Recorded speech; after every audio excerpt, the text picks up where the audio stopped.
لو عندك قطعتين جبنة قريش ونص كوباية لبن، تعالوا نعمل أحلى فطار سهل وسريع على قد الإيد كده ومش هياخد 5 دقايق. عندي هنا قطعتين جبنة قريش، أي قطعة عندكم سواء كبيرة ولا صغيرة هتستخدموها، ونص كوباية لبن أو كوباية إلا ربع. هاتوا الكبة أو الخلاط وتعالوا نشوف هنحضرها ازاي. جبت الكبة أو الخلاط بتاعي وهنزل بالجبنة بتاعتي، وهنزل عليهم بمقدار السوائل اللي هو الحليب.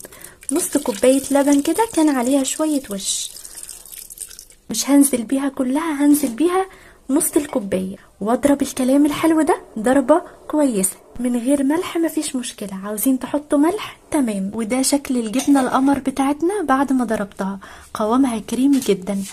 انا ما استخدمتش غير نص الكوباية وفاضل فيها شوية صغيرين.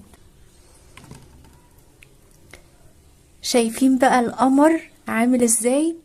قوام كريمي جدا، سهلة وسريعة، خفيفة قوي وصحية جدا جدا. قطعتين جبنة عملوا لنا حوالي اكتر من ربع كيلو جبنة. وده شكل الجبنة القمر بتاعتنا بعد ما عملناها. شايفين بقى القوام عامل ازاي؟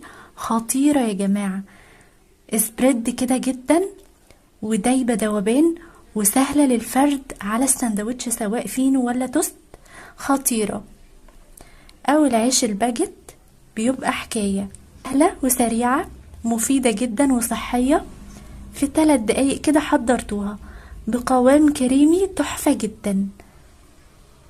هتنفع للسندوتشات وهتنفع للمدرسة وكمان للسحور، تفتح النفس قوي. العلب دي حلوة قوي للتخزين في التلاجة، استخدموها كده وهي صحية جدا.